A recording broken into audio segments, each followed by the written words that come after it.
Russia তো ইতিমধ্যেই বলে দিয়েছে যে ভারতকে কতটা কি তেল দিচ্ছে সেই ব্যাপারে তারা তার দেশের বাইরে কোনো তারা খবর লিক করবে না, তার সম্পর্কে তারা জানাবে না। হ্যাঁ, ভারতও বলেছে। এবং অন্যদিকে আমেরিকা চাপে রাখার চেষ্টা করছে যে আমি তোমাকে 30 দিনের সময় দিচ্ছি, মানে আমি তোমাকে সময় দেবো, সেই সময়ের মধ্যে তোমার জাহাজকে তেল নিয়ে ফেরত আসতে হবে, না হলে তোমার জাহাজ ক্রুড অয়েল নিয়ে ঢুকতে পারবে না। একটা দেশকে ক্রমাগত চাপে রাখার চেষ্টা, সামরিক দিক থেকে শুধুমাত্র শক্তিশালী বলে ভারতের ওপরে ট্যারিফ চাপিয়ে দিয়ে ভারতকে বারবার চাপে রাখার চেষ্টার জন্য। না না না ম্যাডাম, আমি আপনাকে একটা খুব খোলা কথা বলছি। ভারতের ট্যারিফের নেগোসিয়েশনটা হচ্ছে আমেরিকার মার্কেট ফল করছিল বলে। ভারতের ট্যারিফের নেগোসিয়েশন ভারতের সাথে কোনো কনসিডারেশন না। দ্বিতীয় কথা, আমেরিকা ভারতের ব্যাপারে বলেছে যে ভারত রাশিয়া থেকে তেল নিচ্ছে না বলে আমরা কমিয়েছি। আপনি তো এত বড় সংবাদ মাধ্যমে এত বড় পোস্টে আছেন, আপনি দেখাতে পারবেন যে ভারতবর্ষ কোথাও এই স্টেটমেন্টটা করেছে যে আমরা রাশিয়ার থেকে তেল নেওয়া বন্ধ করে দিয়েছি অফিসিয়াল পোডিয়াম থেকে? আপনি দেখাতে পারবেন রাশিয়ার একটা স্টেটমেন্ট যেখানে রাশিয়া বলছে যে ভারত আমাদের থেকে তেল নেওয়া বন্ধ করে দিয়েছে? ভারত এবং রাশিয়া বারবার কি বলছে? ফুয়েল সভারেনিটির কথা। ভারত এবং রাশিয়া কি বলেছে? আমরা কার থেকে তেল নেবো সেটা আমাদের ইন্ডিপেন্ডেন্ট মানসিকতা, আপনি সেখানে ইন্টারফেয়ার করবেন না, বলেছে তো। তো তা সেখানে আমেরিকার করা এই স্টেটমেন্টের কি ভ্যালু? যারা ইনভলভ, আমি বলছি আমার পাশের বাড়ির লোকটা সাংসারিক জীবনে সুখী নয়, তার বউ তার বর বলছে আমরা সুখী, তা আমি কি বলছি না বলছি তার সংসারে কি সম্পর্ক? অদ্ভুত কথা। পয়েন্টটা হচ্ছে এই লোকটা নিজে যা খুশি বলে বেড়ায়, নিজে ঠিক করে প্রোনাউন্সিয়েশন করতে পারে না সবকিছু, যে যা খুশি বলে বেড়াচ্ছে, যা কিছু স্টেটমেন্ট করছে সেটাকে আমাদের মেনে নিয়ে আমাদের দেশের আমাদের রাষ্ট্রের গভর্নমেন্টকে সেটা নিয়ে ইলাবোরেট করতে হবে, আমাদের গভর্নমেন্টকে এক্সপ্লেন করতে হবে সেটা নিয়ে। সুভাষিস বাবু, আরো একটা যেটা বিষয়, যেটা একদম যে শুরুতে বলছিলাম যে একদিকে আমেরিকা অন্যদিকে চীন রাশিয়া, ভারতের অবস্থানটা একটা কিন্তু ভীষণ একটা কিন্তু সেন্সিটিভ জায়গায় দাঁড়িয়ে রয়েছে। রাশিয়া আমাদের বন্ধু, চীনের সাথে সম্পর্কটা এখন ভালো হয়েছে, তাই চীন এবং রাশিয়ার সঙ্গে আমদানি রপ্তানির একটা সম্পর্কও রয়েছে, তাই সেই জায়গাটাকে ভালো রাখতে হবে। অন্যদিকে আমেরিকাকে চটালে চলবে না, আমেরিকা আবার ইরানের শত্রু। ভারতের জায়গাটা ঠিক কোন জায়গায় দাঁড়িয়ে রয়েছে? ভারত ডিপ্লোম্যাটিক্যালি কিভাবে চলছে বা কিভাবে চললে পরে আসলে ভারতের লাভ হবে? দেখুন, পুরো খেলাটাই হচ্ছে না 1:1 বল গেম। এখানে 1:many বা many:1 এরকম নয়। ব্যাপারটা হলো ডিপ্লোমেসিতে ভারত ব্যালেন্স থিওরিটাকে খুব ভালোভাবে প্রকাশ করতে চায়। ভারতবর্ষ জানে যে ব্যালেন্স থিওরিটাকে কিভাবে মানে খেলা যায়, এবং ভারতবর্ষ সেইটাকেই প্রয়োগ করছে, দিনের পর দিন সেটাকেই প্রয়োগ করছে, এবং সেটা প্রয়োগ করে ভারতবর্ষ এটা বোঝাবার চেষ্টা করছে যে ভারত কতটা পাওয়ার জোনে আছে। ভারত আজকে যেভাবে ব্যালেন্স ডিপ্লোমেসি খেলেছে, সেই ব্যালেন্স ডিপ্লোমেসিটা তো কথা বলছে নিজের মতো। আজকে আপনাকে আমি কি বললাম, এই ব্যালেন্স ডিপ্লোমেসির কারণে ভারতবর্ষ আজকে এমন একটা জায়গায় আছে, ভারতবর্ষ বাকি দেশগুলোকে ডিকটেট করছে অ্যাবাউট পিস। যদি আজকে দেখুন, এটা তো সারা জীবন এই যুদ্ধ চলতে পারে না। যদি আজকে নেগোসিয়েশন স্টার্ট হয় for a very effective result, এই নেগোসিয়েশনের ভেরি এফেক্টিভ রেজাল্টের জন্য কারা বসতে পারে নেগোসিয়েশন টেবিলে? কারা? ভারতবর্ষ। ভারতবর্ষ ছাড়া তো কেউ বসতে পারবেন নেগোসিয়েশন টেবিলে। কাউকে তো মধ্যস্থতা করতে হবে। কে করবে মধ্যস্থতা? ভারতবর্ষ ছাড়া মডারেট কে করবে? আজকে যখন এই এন্টায়ার মডারেশন প্রসেসটার মধ্যে ভারতবর্ষের রোলটা আমরা সবাই বুঝতে পারছি, তখন আমেরিকা যথারীতি খুব ক্ষেপে উঠছে।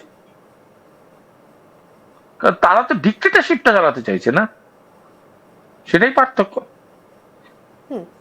অন্য আরো একটা যেটা বিষয়, যে আমরা যেটা জানি যে চাবাহার বন্দর ভীষণভাবে গুরুত্বপূর্ণ ভারতের জন্য, হরমুজ প্রণালী ভীষণভাবে গুরুত্বপূর্ণ ভারতের ব্যবসায়িক ক্ষেত্রে। এবার এই হরমুজ প্রণালী যদি স্তব্ধ হয়ে যায় বা চাবাহার বন্দর যদি ব্যবহার না করা যায়, তাহলে এসব ক্ষেত্রে ভারতের অর্থনীতিতে বা ব্যবসায়িক ক্ষেত্রে কত বড় ক্ষতির মুখে আমরা পড়তে পারি? দেখুন, সারা পাড়া জুড়ে আপনার আগুন লেগে গেছে, আপনার বাড়িতে একটুও আঁচ আসবে না সেটা তো হতে পারে না। আপনার দেয়ালে একটু হলেও তো কালো দাগ আসবে, একটু হলেও তো আপনার বাড়িতে একটু গরম হাওয়া ঢুকবে, সেটা হবে। কিন্তু তারপরে আপনার বাড়ি আগুন লেগে যাবে এটা না। একটু গরম হাওয়া হবে, আঁচ আসবে, একটু একটু একটু হিটেড আপ হবে, ঠিক আছে, কিন্তু তার মানে এই নয় যে কাইনেটিক হবে। তার মানে এই নয় যে আপনাকেও সাইরেনের আওয়াজ শুনতে হবে। হ্যাঁ, ইকোনমিক সাইরেনিং হবে, অল্পাদ্দু দাম বাড়বে, অল্প অল্প অল্প আপনার জ্বালানি তেল এসবের দাম বাড়বে, কখনো কখনো রাজনৈতিক কারণে দাম বাড়ানো হবে ইচ্ছাকৃতভাবে। তো এই স্টেবিলাইজেশনের লড়াই চলবে, কিন্তু নালিফাইড হয়ে যাবে না। কিন্তু এই যে আমরা যে শুনছি যে রান্নার গ্যাসের দামটা অতিরিক্ত বেড়ে যেতে চলেছে, পেট্রোল ডিজেল বেড়ে যেতে চলেছে, আমাদের কাছে আর তেলের স্টক ভীষণ কম, সর্বসাকুল্যে হয়তো 20 দিন হয়তো তেলের স্টক রয়েছে, তারপরে কি হবে? এর পরের পরিস্থিতিটা কি হবে?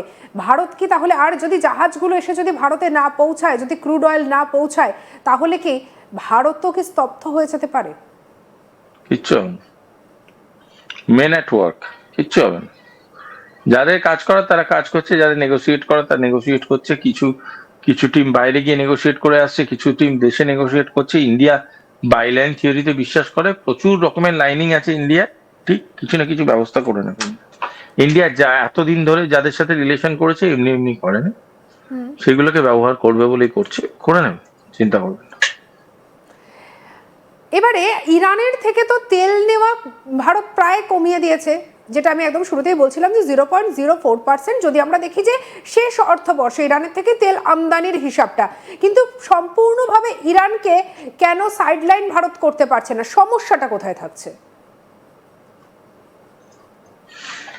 সাইলেন্ট কেন করবে, আমাকে এটা একটু বোঝালে ভালো হয়। কেন আমার আমি কেন একজনের সাথে ঝগড়িতে লিপ্ত হব যদি আমার সাথে কোনো ডিফারেন্স অফ ওপিনিয়ন না থাকে? আমি আমি কেন, আমাকে কেন মানে আননেসেসারিলি একটা জিনিসে লিপ্ত হতে হবে যখন লিপ্ত হবার কোনো প্রয়োজনীয়তা নেই? আমি লিপ্ত হব না, আমি নিউট্রাল থাকবো, চুপ থাকবো।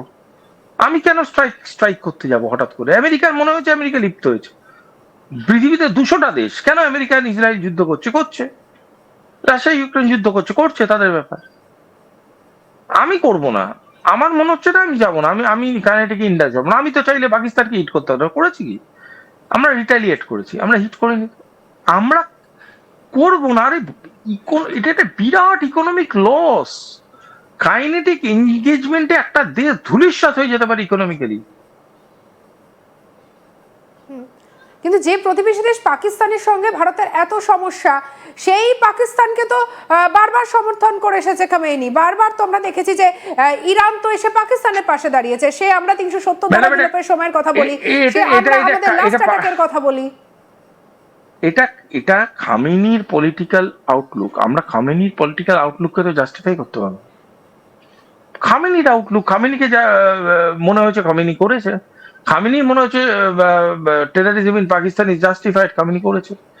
আমরা সেদিনও খামেনিকে তো এটা বলিনি যে খামেনিকে আমরা অ্যাটাক করবো এটা বলার জন্য। তারপরেও তো আমরা হরমুজ প্রণালী থেকে তেল নিয়েছি।